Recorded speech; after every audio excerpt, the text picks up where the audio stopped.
My dad shoved my 10-year-old daughter off her chair at the Christmas table. That seat is for my real grandkid. Get out. She hit the floor in front of 14 relatives, and nobody moved. I didn't scream. I didn't cry. I said 4 words. My mom dropped her wine glass. My dad went pale. 3 days later, he received a certified letter, and his hands wouldn't stop shaking. My name is Dana. I'm 34, a single mom, and an ER nurse. And this is the story of how I stopped begging my family for a seat at their table and started building my own. If you're watching this, please subscribe and let me know in the comments where you're watching from. Now let me take you back to the morning of December 25th, the day everything changed. Most mornings started the same way, 5:30 a.m. in a cottage the size of a 2-car garage, tucked behind my parents' house at 14 Birchwood Lane. I'd stand barefoot on cold tile, pouring coffee into the only mug that didn't have a chip, while the baseboard heater ticked and groaned like it was personally offended by December in Connecticut. Lily would still be asleep in the next room, 10 years old that winter. Brown hair fanned across the pillow, one arm wrapped around a stuffed bear so threadbare you could see the stitching through its belly. She'd had that bear since the day I brought her home from foster care. 3 years old, silent, gripping my index finger like it was the last solid thing in the world. 7 years later, she wasn't silent anymore. She drew constantly, birds, houses, families at dinner tables. She read chapter books 2 grades above her level, and every few weeks, usually at bedtime, she'd look up at me and ask the same question. "Mommy, am I really yours forever?" Every time I gave the same answer. I'd been paying my father $1,100 a month to live in that cottage. Zelle transfer, first of every month, no exceptions. I had 84 screenshots on my phone, every single payment time-stamped, going back 7 years. I kept them because I'm an ER nurse, and ER nurses document everything. That's what we do. We chart, we note, we timestamp. My father said a lease wasn't necessary. "We're family," he told me. "We don't need paper." I believed him for 7 years. I need you to remember that number, 84 payments, because it's going to matter later. Christmas at the Thornton house was a production. Not a celebration, a production. My father directed it like a man who'd spent 30 years managing a bank branch and never learned to stop managing. Every year, the long oak table set for 14 to 16. The good china. Cloth napkins folded into something architectural. A seating chart, unwritten but absolute. Richard Thornton at the head, my mother Vivian to his left, my older sister Brooke to his right, with her daughter Harper beside her, close enough to Grandpa that he could cut her meat and tell everyone how gifted she was. Harper was 8. She sat with the adults. Lily and I sat at the far end, near the kitchen door, where the draft came through and you could hear the dishwasher running. Every year. If you're wondering whether the seating was accidental, it wasn't. Nothing my father did was accidental. 2 days before Christmas, my mother called. Not to ask what Lily wanted for a gift, not to check if Lily had grown out of last year's dress. She called to say, "Don't let Lily wear anything too flashy. Brooke just bought Harper a new dress, and you know how Harper gets if she's not the center of attention." I pressed my tongue against the back of my teeth and said, "Sure, Mom." That night, I picked out a simple red sweater for Lily. She looked at herself in the bathroom mirror, smoothed the front with both palms, and asked me, "Mommy, can I sit next to Harper this year? At the big table?" I told her I'd try. I should have known then. The seating chart wasn't about chairs. It was about who counted. And in my father's house, my daughter had never counted. Christmas Day. 4:17 p.m. The sky had gone the color of wet cement, and a thin snow was coming down, the kind that doesn't stick but makes everything look like it's inside a snow globe, pretty and sealed.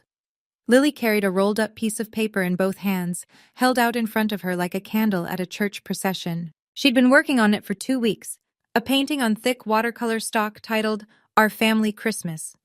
Every person in the family, drawn in bright gouache, Grandpa, Grandma, Aunt Brooke, Harper, even Great-Grandma June in her wheelchair. Everyone smiling, everyone at the same table. She wanted to give it to my father before dinner. He met us at the front door. The pine wreath smelled sharp. The porch light made the snow look gold. My father looked at Lily, then past her, the way you look past a piece of furniture you've stopped noticing. He gave her a short nod. No hug. No Merry Christmas, Lily. Then Harper ran up behind him, and the whole man changed. He crouched down, arms wide. There's my girl. Look at that dress. You are a princess. He held Harper for a good 10 seconds. I counted. Inside, Brooke was arranging place cards on the oak table. I scanned for Lily's name.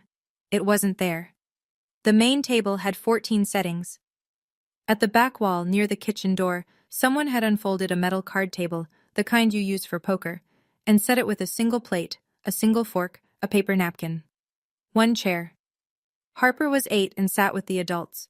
Lily was 10 and sat alone at a card table behind the kitchen door. I leaned toward my mother in the hallway. Mom, Lily can sit at the main table, right? She's 10. Vivian didn't look at me. Don't make this a thing, Dana. Dinner was halfway done when it happened. I'd been watching Lily through the kitchen doorway, alone at that card table, eating quietly, her painting rolled up beside her plate because she hadn't found the right moment to give it to my father. She kept glancing at the main table, at Harper laughing, at my father carving seconds of ham for Harper's plate while telling a story about her ballet recital. Then Lily stood up. She picked up her painting, walked to the main table, and slid into the one empty chair. The seat meant for my cousin Jeff, who hadn't shown. It was next to me. She sat down, unrolled the painting on the tablecloth, and smiled. I made this for everyone, she said. My father set down his carving knife. The room didn't go quiet. It went vacuum-sealed. 14 forks stopped moving at the same time. He stood, walked around the table, stood over my daughter. That seat is for family. His voice was level, informational, like he was reading a bank policy. She is family, Dad, I said. He didn't look at me. He looked down at Lily. That seat is for my real grandkid. Get out. His hand closed on the shoulder of Lily's red sweater. He pulled. Not a punch, not a slap. A yank, sharp, deliberate, the way you'd pull a dog off a couch. Lily's body twisted. The chair legs scraped. She went off the seat sideways and hit the hardwood floor with a sound I will hear for the rest of my life. The painting landed face down beside her. 5 seconds of silence. I counted them the way I count seconds between a crash and a code in the ER. 5 full seconds. 14 adults. Nobody stood. Vivian looked at her plate. Brooke cut a piece of ham. Lily didn't scream. She looked up at me from the floor, eyes wide, and whispered one word. Mommy? I don't remember standing up. I remember being up. I remember the feel of the napkin leaving my lap, the scrape of my chair, and then I was already moving. I didn't shout. I didn't lunge. 7 years of ER training will do that to you. When the worst thing in the room is happening, you don't scream. You act. Your hands go steady. Your voice drops. I crouched down, slid my arms under Lily, and lifted her. She was shaking, small, fast tremors, the way a child shakes when she doesn't understand what just happened, but her body does. I held her against my chest, one hand on the back of her head. Then I looked at my father. He was still standing. His hand was still half raised, fingers open, like the ghost of Lily's sweater was still in his grip. I said 4 words. We are done here. Behind me, I heard a sharp crack, glass on wood. My mother's wine glass had slipped from her hand onto the table. Red wine pooled across the white cloth like an ink blot. My father's face went the color of the snow outside. I picked up Lily's painting from the floor, took our coats from the hallway closet, and walked out the front door. Nobody followed us. The snow had picked up. It stuck to Lily's eyelashes. She whispered into my neck, "Are we going home?" "We're going to our home," I said. In the car, engine running, heat blasting, I pulled up the back of Lily's sweater. A red mark, already darkening, ran across her lower back where she'd hit the chair leg on the way down. I took 3 photos. Timestamp, December 25th, 7:42 p.m. Then I sat in the driveway of our cottage for 10 full minutes, engine idling, snow collecting on the windshield, and made 3 decisions that would change everything. By 9 o'clock that night, my phone had become a weapon pointed at me. 11 missed calls, 23 text messages. I read every single one, and I screenshotted every single one, because that's what you do when the gaslighting starts. You save the receipts before someone tells you it never happened. My mother, you ruined Christmas. Your father barely touched her. She's being dramatic, and so are you. Brooke, Lily slipped off the chair by herself. I saw the whole thing. Stop twisting it into something it wasn't. My Aunt Linda, Richard didn't mean it like that. He's under a lot of stress.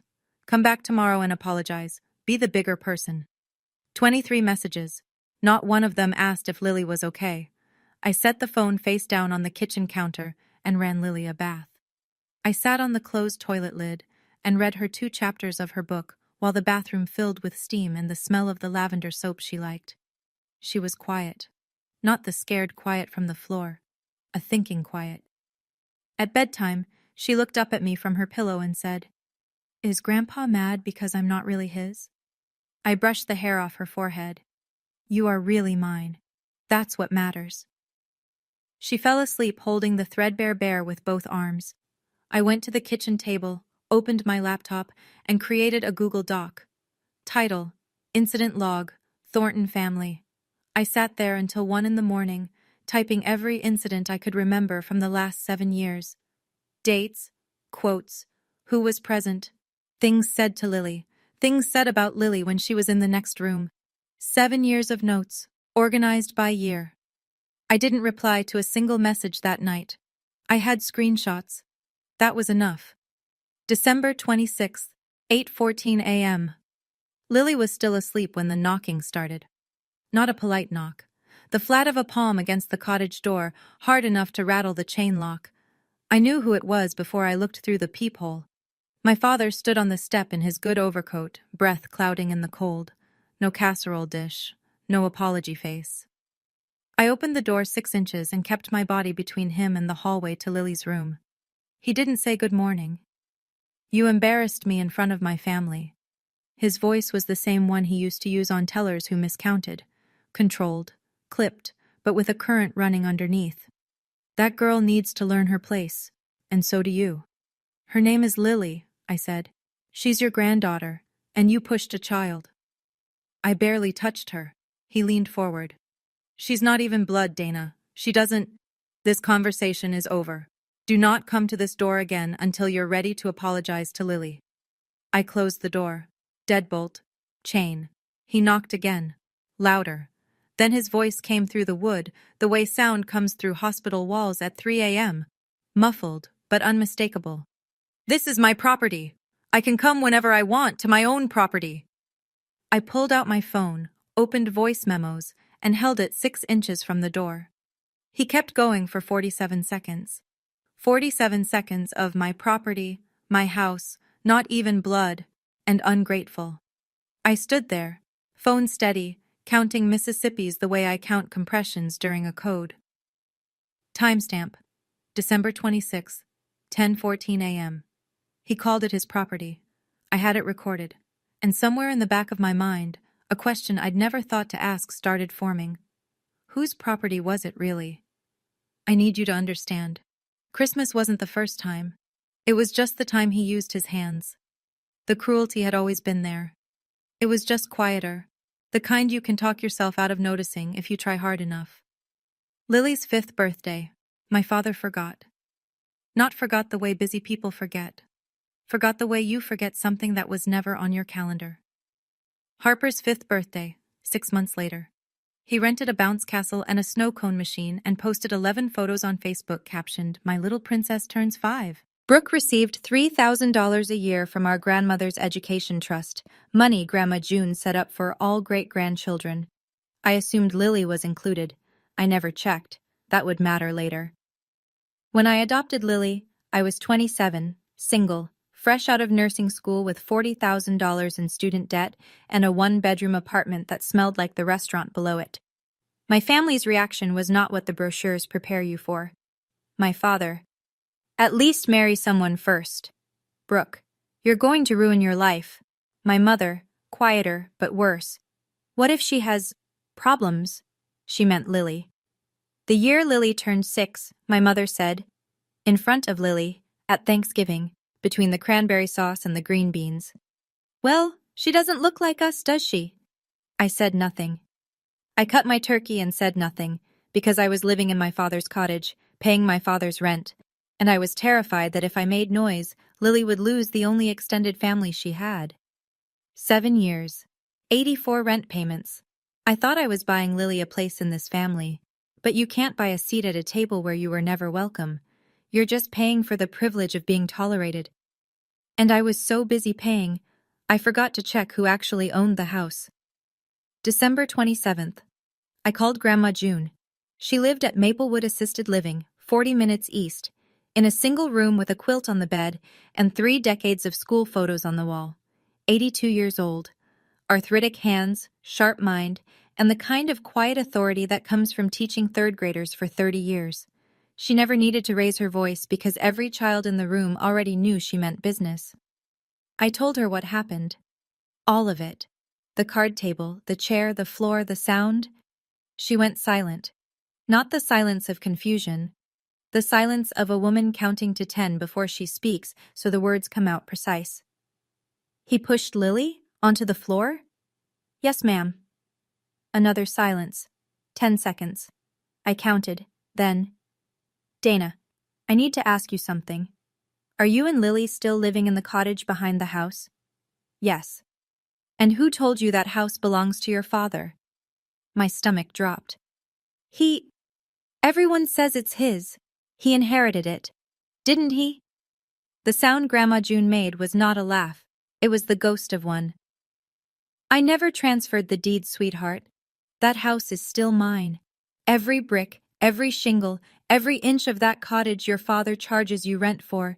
He has been living in my house for 15 years and telling everyone it's his. I sat down on the edge of my bed. The room tilted slightly, the way it does when a patient you thought was stable suddenly isn't. I'm calling Marcus, she said. You remember Marcus Webb, from your college? He handles my estate. I did remember Marcus. Trust and estate attorney, quiet, thorough, the kind of lawyer who reads footnotes. Grandma, what are you going to... Nobody pushes my great-grandbaby and keeps living in my house. Nobody. She hung up. And the question I'd been forming since my father's voice came through that door, whose property is it really, had just been answered. Marcus Webb called me the next morning at 8:15. He didn't waste time on small talk. Lawyers who handle estates for 82-year-old women on a mission don't have time for pleasantries. I pulled the county land records online last night, he said. 14 Birchwood Lane. The deed is recorded in the name of June A. Whitmore. There's no transfer, no quitclaim deed, no life estate, nothing. Your father has zero legal ownership of that property. I stared at the wall above my kitchen sink, at a water stain shaped like a comma that I'd been meaning to paint over for 3 years. He's been an occupant, Marcus continued, essentially a tenant without a lease. And since he represented to you that the cottage was his property and collected rent from you, we have a situation. What kind of situation? Unjust enrichment. You've been paying rent to a person who had no legal right to collect it. 7 years, $1,100 a month. Dana, that's $92,400. I set my coffee down because my hand wasn't steady enough to hold it. $92,400. I did the math differently in my head. That was 7 years of overnight shifts. That was holidays I worked so Lily could have birthday presents. That was the time I picked up a double on Thanksgiving because the rent was due on the 1st and my checking account had $800 in it, all of it paid to a man who didn't own a single brick of that house. Marcus sent the scanned deed to my email 10 minutes later. I opened it on my phone.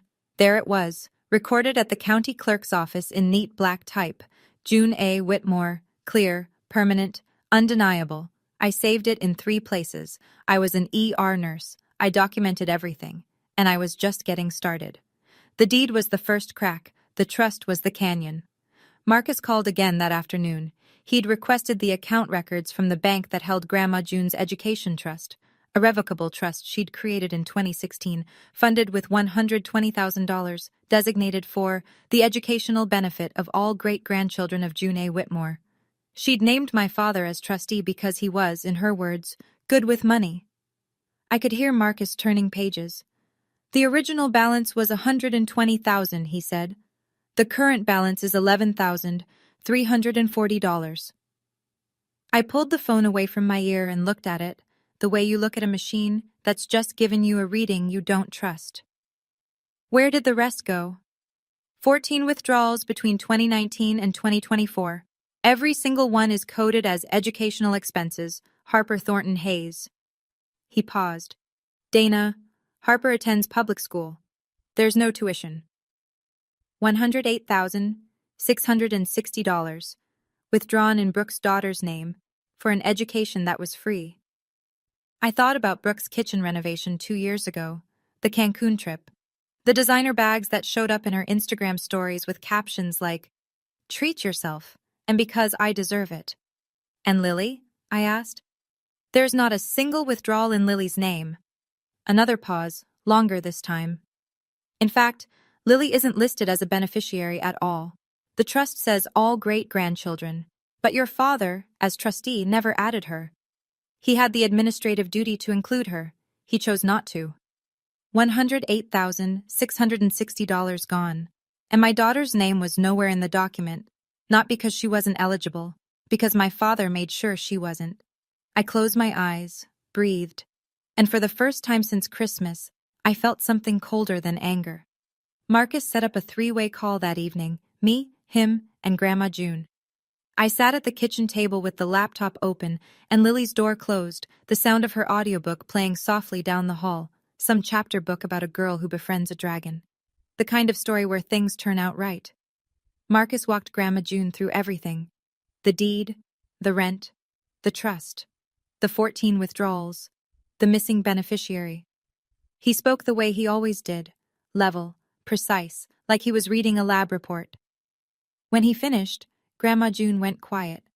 I watched the clock on the microwave. 15 seconds. I was counting again. In the ER, you learn that silence can mean 2 things: a patient crashing or a patient deciding to fight. Then she spoke, and her voice was so calm it could have frosted glass. Marcus, I need 3 things done before New Year's. First, freeze the trust. Today. No more withdrawals by anyone. Second, I want a full accounting from Richard. Every dollar, every receipt. He has 30 days. Third, prepare an amendment. The sole beneficiary of the Education Trust, effective immediately, is Lily Marie Thornton. Marcus said, Yes, ma'am. And the house?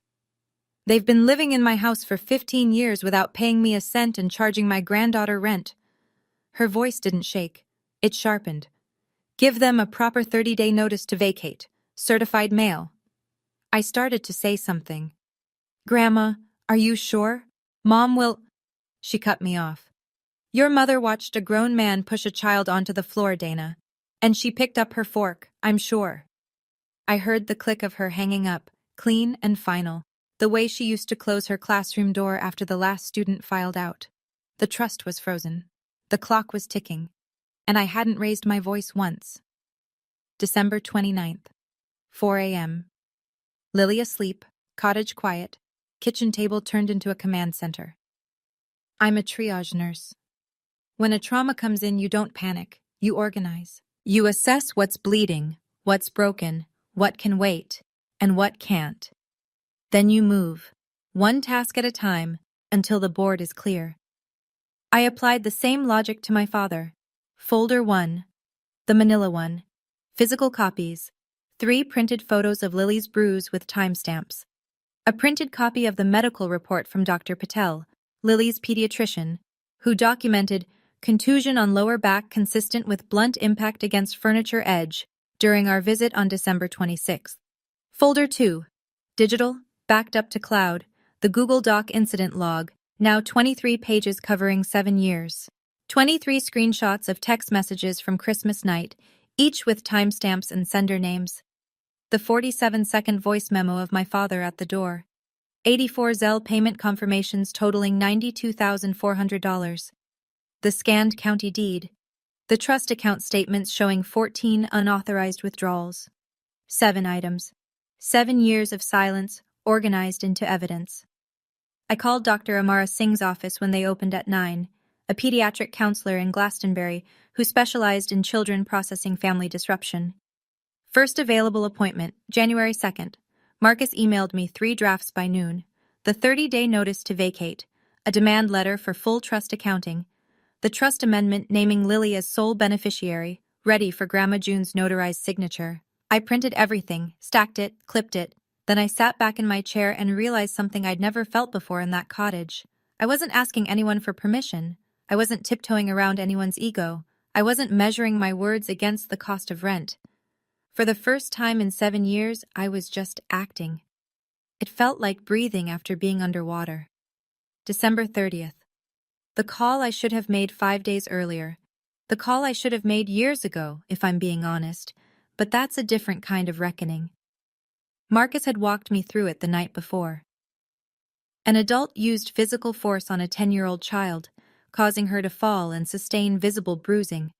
Under Connecticut law, that meets the threshold for a report to DCF, Department of Children and Families. You can file as the parent. I sat at the kitchen table at 10 a.m., with the hotline number written on a post-it. Lily was at the other end of the cottage, cross-legged on the living room rug, painting a snow owl with her watercolors. I could see the back of her head from where I sat, brown hair, still messy from sleep, bent in concentration. I dialed. My hand shook. Not from fear. From the weight of 7 years pressing down on a phone that weighed 6 ounces.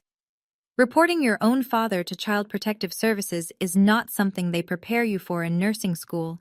It's not something anyone prepares you for anywhere.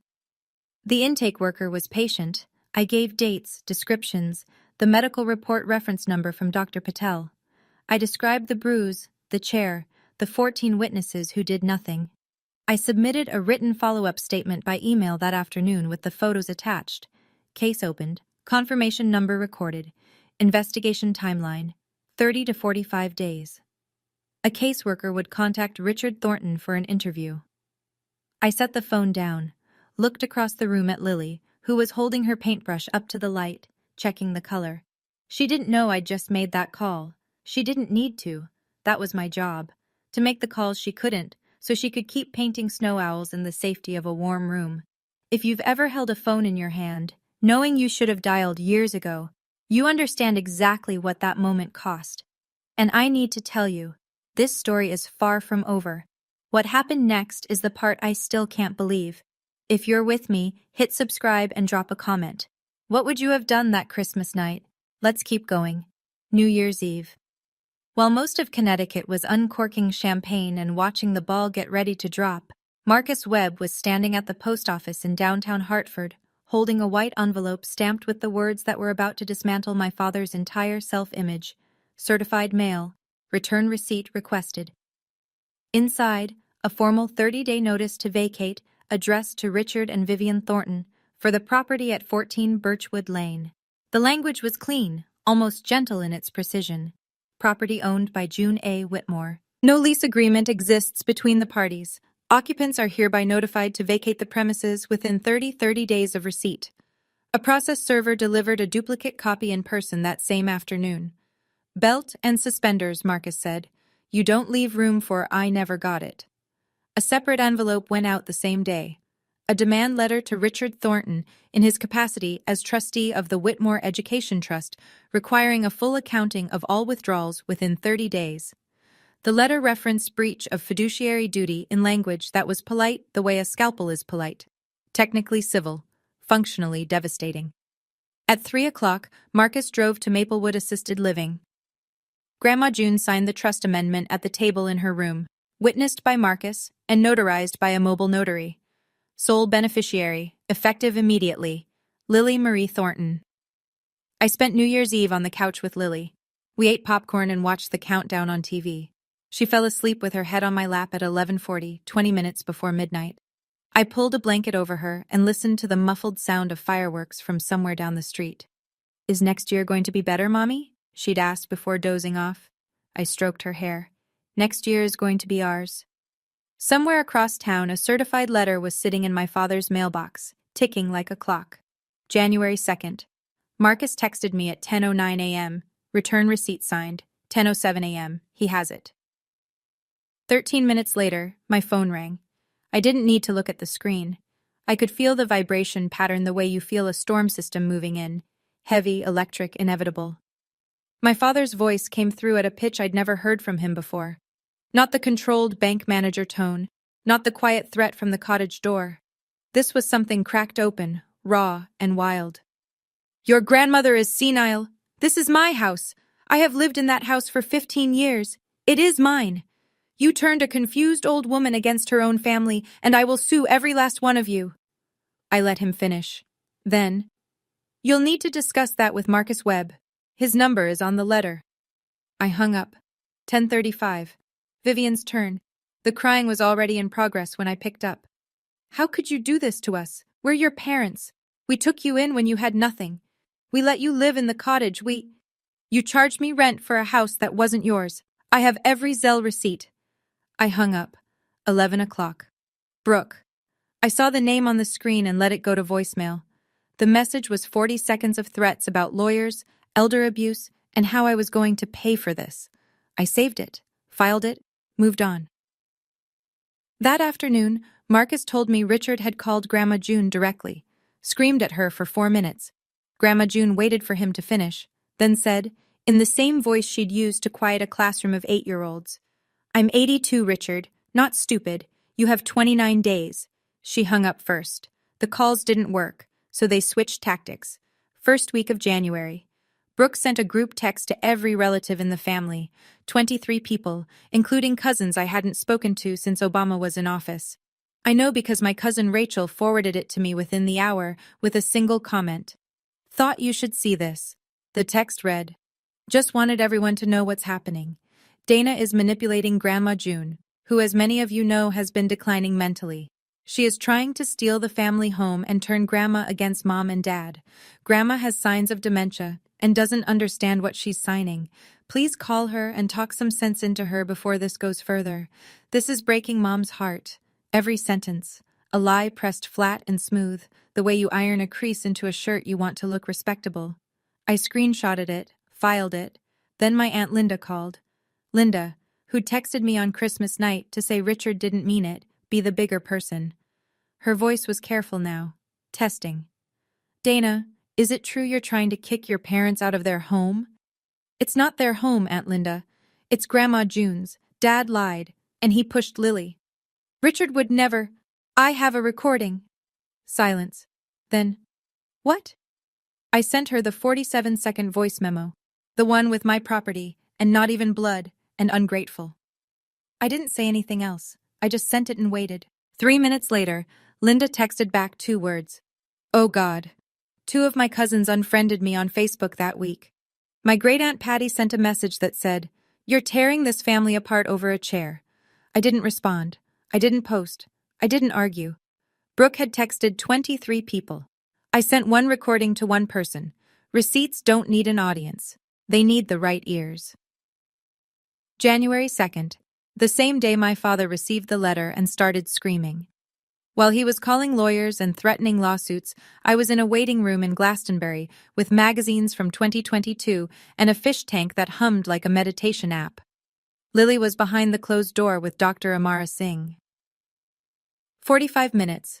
I sat in the blue vinyl chair and stared at the fish, a fat orange one going in circles, and tried not to think about what my daughter might be saying in there. When the door opened, Dr. Singh asked Lily to pick a sticker from the treasure box in the corner, then stepped into the hallway with me. She was small, composed, the kind of person who speaks like every word has been weighed on a scale first. Lily asked me something today, she said. She asked me if she's real. I felt the floor tilt. She said her grandfather has been telling her she's not a real grandchild for years, not just Christmas. She said the other kids at family events repeat it. Not real, not blood, not one of us. She's been carrying that much longer than you think. I pressed my back against the hallway wall. The fluorescent light buzzed above us. She's resilient, Dr. Singh said. But she needs to hear, from the actions around her, not just words, that she belongs. She will, I said. I promise. On the drive home, Lily sat in the back seat, peeling the edges of her sticker, a purple triceratops. She said without looking up, Dr. Singh told me feelings aren't wrong or right. They just are.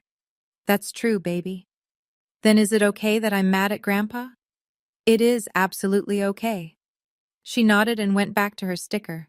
I could protect her from a shove. I had. But I hadn't protected her from the words. The years of quiet, daily erosion that taught her to question whether she was real. That failure sat in my chest like a stone. And I swore right there on Route 17 with the heater blowing and the Triceratops sticker half peeled that it would be the last time I was late. January 15th. The accounting deadline hit like a timer going off in an empty room. Marcus called at 4 p.m. His voice had the particular flatness of a man who expected exactly this. No response from your father. No accounting. No receipts. No communication from his attorney. If he even has one. The 30-day window for the trust accounting has closed. I was in the break room at the hospital, still in scrubs, eating a granola bar that tasted like pressed sawdust. Through the window, I could see the parking lot dusted with old snow, gray and pitted. What happens now? Under Connecticut statute, a trustee who fails to provide an accounting upon demand from the grantor or a beneficiary can be removed by the probate court. I'm filing a petition tomorrow to remove Richard as trustee of the Whitmore Education Trust and requesting a court-ordered audit of all disbursements. I let that settle. A court-ordered audit. Every withdrawal, every fake educational expense, every dollar that went to Cancun and kitchen granite and designer bags, all of it pulled into the light under oath. One more thing, Marcus said. Brooke retained an attorney. He called me this morning, off the record, and I mean truly off the record. He told me her position is, quote, extremely weak, and he's advised her to settle. I almost smiled. Almost. And the house? The 30-day notice was served December 31st. They have until January 30th to vacate. If they don't, we file an eviction action. But Dana, I don't think it'll come to that. Your father is a man who can't afford to have an eviction on public record. His pride won't let it get there. I looked at the calendar on the break room wall. Someone had drawn a smiley face on the 30th. 15 days. After 15 years of lies, my father had 15 days. January 18th. 3 days before Grandma June's family meeting, and 12 days before the vacate deadline. My mother came to the cottage alone. No call ahead, no text. Just the crunch of her good shoes on the frozen gravel path, and then a knock. Not the flat palm assault my father had used, but something softer. Tentative. The knock of a woman who'd practiced what she was going to say in the car. I opened the door. Lily was at school. The cottage smelled like burned toast and the lavender plug-in Lily had chosen at the dollar store. Vivian's eyes were red. Her hands were clasped in front of her the way they always were when she wanted you to see her suffering before she made her ask. Dana, please. Her voice broke on the second word. I'm begging you. Drop all of this. Your father is having chest pains. He can't sleep. He's not eating. I'll talk to him about Lily. I promise I will. Just stop the letters. Stop the lawyers. We can work this out as a family. There it was, the word, family, loaded and aimed, the way it always was. Mom, did you talk to him about Lily in the last 7 years? When he called her the kid? When he skipped her birthday? When he didn't put her name in the trust?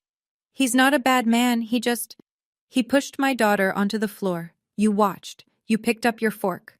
She flinched. The tears came harder. Where will we go, Dana? Where will we live? That's not my problem to solve anymore. You had 7 years of my rent to save. She stood there for another moment, waiting, I think, for the version of me that would cave. That Dana was gone. I closed the door, leaned against it, pressed my palms flat against the wood. My hands shook, not from weakness, from the physical effort of not opening that door again. January 20th, Maplewood Assisted Living. The community room on the second floor, linoleum tile, fluorescent lights, a long folding table that probably hosted bingo on Tuesdays. It smelled like institutional coffee and lemon floor cleaner. Grandma June had made the calls herself, each one brief, each one identical. I need you at Maplewood on Saturday at 2. This is not optional. When I walked in, Marcus was already there. Navy blazer, laptop bag, the quiet competence of a man who'd done this before. He was connecting his laptop to the wall-mounted TV that usually showed weather forecasts and meal schedules. I sat 3 chairs from the end, set my hands on the table. I didn't bring the manila folder. I didn't need to. This wasn't my meeting. They arrived one by one. Aunt Linda, tight-lipped, clutching her purse strap. 2 cousins, Derek and Nate, who'd unfriended me on Facebook but apparently couldn't unfriend Grandma June. Brooke, in sunglasses indoors, like she was arriving at a deposition she hadn't studied for. Richard and Vivian came last. My father walked in the way he walked into everything. Chin up, shoulders back. The posture of a man who'd spent 30 years behind a desk people had to stand in front of. Vivian trailed behind him, already crying softly. Then Grandma June was wheeled to the head of the table. She wore a gray cardigan buttoned to the top. Her reading glasses hung on a chain. In front of her, on the table, was a manila folder identical to the one I kept at home. Richard sat down, face flushed. "Mom, this is ridiculous. Whatever Dana's told you." "Sit down, Richard." Her voice cut the room like a ruler on a desk. "I have a few things to show everyone." Marcus opened his laptop. The TV screen flickered to life, and the room went very, very still. This is the moment. Everything Dana documented, every screenshot, every receipt, every recording she filed away instead of firing back, it all leads right here, to this room. If you're on the edge of your seat, hit that like button and tell me in the comments, do you think Richard will finally face what he did? Stay with me. Grandma June spoke the way she taught. Slowly, clearly, with the patience of someone who knows the class isn't going to like the lesson. 15 years ago, I allowed Richard and Vivian to move into my home on Birchwood Lane. It was a kindness, not a transfer. She nodded at Marcus. He placed a printed sheet in front of every person at the table. This is the county land record for 14 Birchwood Lane. The owner, today, as it has been since 1987, is June A. Whitmore, me. Richard's jaw moved, but nothing came out. The color was leaving his face the way heat leaves a room when you open a window in January. 10 years ago, Grandma June continued, I created an education trust for all my great-grandchildren, all of them. I named Richard as trustee because I trusted him. She paused on the word trusted the way you pause on a crack in the ice. Marcus pressed a key. The TV screen lit up with a bank statement, rows of transactions, dates, amounts, neatly highlighted in yellow. These are the withdrawal records from that trust. 14 withdrawals over 5 years. Total, $108,660. Every one of them labeled educational expenses. Harper. She turned to Brooke. Brooke's sunglasses were off now. Her face had the color and texture of skim milk. Harper goes to public school, Brooke. There is no tuition.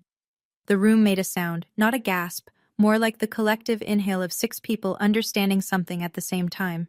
Grandma June turned back to the table. Her voice didn't waver. And Lily Thornton, my great-granddaughter, Dana's daughter, was never added as a beneficiary. Not because she wasn't eligible, because Richard, as trustee, decided she wasn't family. She let that word hang in the air, family, like a nail driven through the center of the table. Richard stood up. The chair behind him screeched on the linoleum. I was going to transfer the deed. I was managing the trust properly. Brooke needed money for Harper's enrichment, and I made a judgment call as trustee, and... Show me one tuition receipt, Grandma June said. The room held its breath. Show me one invoice, one enrollment letter, one line item that proves $108,000 went to that child's education. Nothing. Richard's mouth opened and closed. He looked at Brooke. Brooke looked at her hands. Mom, Brooke started. Tell her. It was for activities and tutoring and enrichment programs. Vivian said nothing. She stared at the folded hands in her lap, the way she'd stared at her plate on Christmas night. Some people have one response to everything. Hers was disappearing. Then Aunt Linda spoke. She'd been sitting at the far end of the table, silent since she walked in, and when her voice came out it was low and shaking, not with tears, but with the kind of anger that comes when you realize you've been lied to and defended the liar. Richard, you told me Dana was the problem. You told all of us. You said she was bitter and dramatic and turning Grandma against the family. She held up the bank statement. This isn't bitter. This is theft. Derek and Nate stood up without a word and walked out. The door clicked shut behind them. They didn't slam it. They didn't need to. Marcus spoke next, his voice level and professional as a court filing. For the record, Mrs. Whitmore has amended the Education Trust. The sole beneficiary is now Lily Marie Thornton. Mrs. Whitmore has also issued a 30-day notice to vacate the property at Birchwood Lane. A petition to remove Richard Thornton as trustee has been filed with the probate court. Richard sat down slowly, like a man whose legs had stopped reporting for duty. His hands, resting on the table, were trembling. The room was quiet in the way a room is quiet after something has broken. Not peaceful, not resolved, just empty of everything except the sound of the fluorescent lights buzzing overhead. Grandma June turned to me. Her hand, small and knotted with arthritis, rested near my arm on the table. "Do you have anything to say, sweetheart?" I hadn't planned to speak. I'd come to listen, to watch, to let the paperwork do what paperwork does when people have spent years lying without it. But my grandmother asked, and I stood up, and the words came out the way they'd been waiting to come out for 7 years. Not loud, not fast, just clear. I looked at my father. "I spent 7 years trying to earn a seat at your table for my daughter. She drew you a painting that night. It was called Our Family Christmas. She drew every single one of you in it, and you shoved her off a chair for it." I looked at my mother. "I paid you $92,400 in rent for a house you didn't own, and when your husband pushed my child onto the floor, you picked up your fork." I looked at Brooke. "You took $108,000 that was meant for my daughter's education, and then you sent a group text to 23 people telling them I was the one stealing." I stopped. Let the silence sit. "I'm not asking for an apology. I stopped waiting for one of those a long time ago." I looked at my father one last time. "I don't negotiate with people who push children. Lily and I are done." I sat down. Under the table, Grandma June's hand found mine. She squeezed once. Firm, deliberate, the grip of a woman who'd raised 2 generations and wasn't finished yet. No one in that room said a word. The next 10 days moved with the slow, grinding certainty of paperwork doing its job. January 30th, vacate day. Marcus confirmed it by text at 6 p.m. "They're out. Confirmed with the neighbor. Moving truck left at 4. Richard and Vivian relocated to a 2-bedroom apartment in Meriden. $1,800 a month. The first rent check either of them had written in 15 years. My father didn't fight it. Marcus was right. Richard Thornton was a man who'd spent a lifetime building an image, and an eviction filing on the public record would have cracked it like a hammer through a window. He went quietly. That was the most dignity he'd shown in months. Second week of February. The probate court granted the petition to remove Richard as trustee. The judge's order was 3 pages long and included the phrase, "failure to fulfill fiduciary duties." Marcus Webb was appointed successor trustee by Grandma June. Trust balance at transfer, $11,340, plus a $40,000 deposit from Grandma June's personal savings. Lily's education fund, $51,340. Her name, finally, on the first page. Third week of February. The DCF investigation concluded. Finding, indicated. The caseworker's report documented the physical contact, the bruise, the medical report, and the 14 witnesses who did nothing. Richard was mandated to complete an anger management program. Failure to comply could result in a restricted contact order. Marcus sent my father a final demand, repayment of $14,200, 12 months of rent, the maximum recoverable under the settlement Grandma June agreed to, in order to end it cleanly. Richard had 60 days. The cashier's check arrived in 43, $14,200. It wouldn't replace what those years cost, but it would put 6 months of rent in a savings account with Lily's name on it. Brooke held out longer than my father. But receipts don't care about stubbornness. First week of March. Marcus, in his capacity as successor trustee, sent a formal demand to Brooke Thornton Hayes, repayment of $108,660 in unauthorized trust withdrawals. The letter outlined 2 options. Option 1, full repayment on an agreed schedule. Option 2, a civil lawsuit filed by the trust for breach of fiduciary duty, with Richard named as co-defendant for authorizing the disbursements, and, potentially, a fraud referral for misrepresenting personal expenses as educational costs. Brooke's attorney called Marcus within 48 hours. They settled in mid-March. $60,000, payable at $2,500 per month over 24 months. It wasn't the full amount, but Grandma June approved it. "I want the money back for Lily," she told Marcus. "I don't want a war. Wars are expensive and they break the things you're trying to save." Every monthly payment would go directly into Lily's education trust. I heard through Aunt Linda, who had quietly stopped returning Brooke's calls, that Brooke sold her Lexus and replaced it with a used Honda. The summer trip to Turks and Caicos was cancelled, and Kevin, Brooke's husband, had apparently discovered the scope of the withdrawals for the first time when the demand letter arrived. Aunt Linda said the word she used was blindsided. I didn't feel satisfaction. I want to be honest about that. I didn't feel the rush that people in movies feel when the villain falls. I felt tired, and I felt clear, and I felt something close to relief. The way you feel when a bone is finally set after weeks of walking on it wrong. I told Marcus the same thing I'd told myself. I don't want Brooke to suffer. I want Lily to have what was always hers. March 14th. Marcus sent the email on my behalf. One paragraph addressed to Richard, Vivian, and Brooke, clean as a surgical note.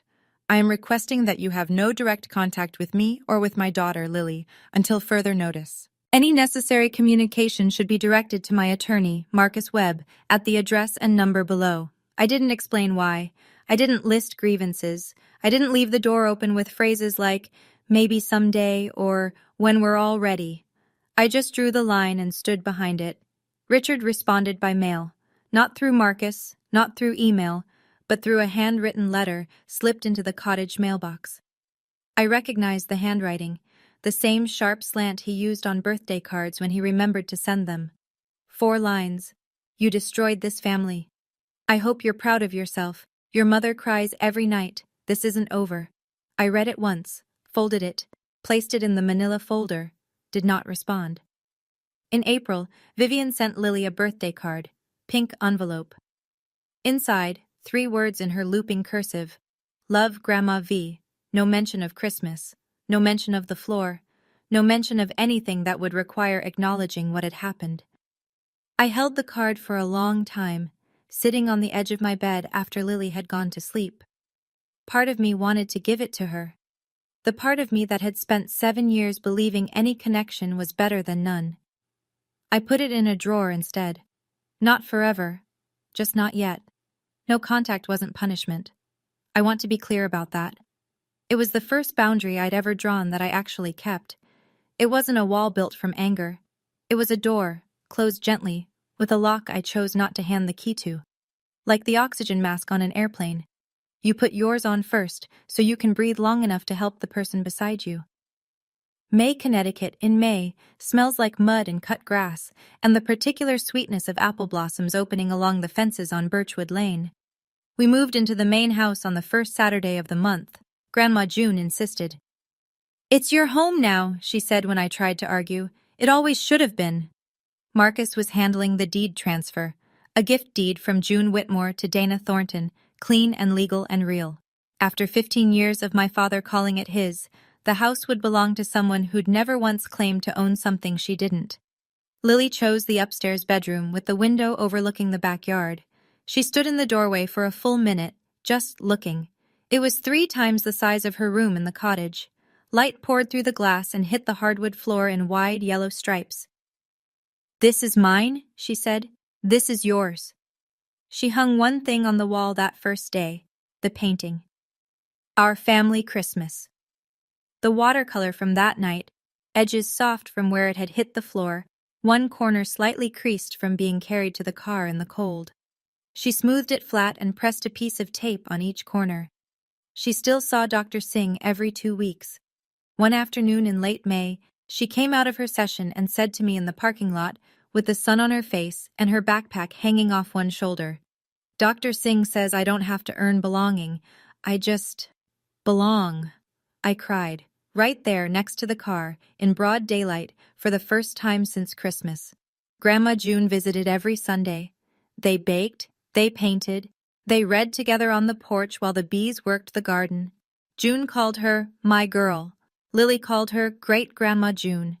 The education trust stood at $51,340, growing by $2,500 every month. Enough by the time Lily turned 18, for a future she could choose for herself. June. A Tuesday evening, warm enough to leave the kitchen window open. I was at the stove, wooden spoon in hand, steam rising from a pot of the pasta Lily liked, the kind with the little bow ties, because she said they looked like butterflies. The backyard was gold, birch trees catching the last of the light, a cardinal on the fence post, head tilted, watching nothing. Lily came in from the living room at a run, socks sliding on the hardwood, and wrapped her arms around my waist from behind. She pressed her face into my back, and I felt her breathe. "Mommy? Am I really yours forever?" The question. The same one she'd asked 100 times. The one I'd always answered the same way, forever and always.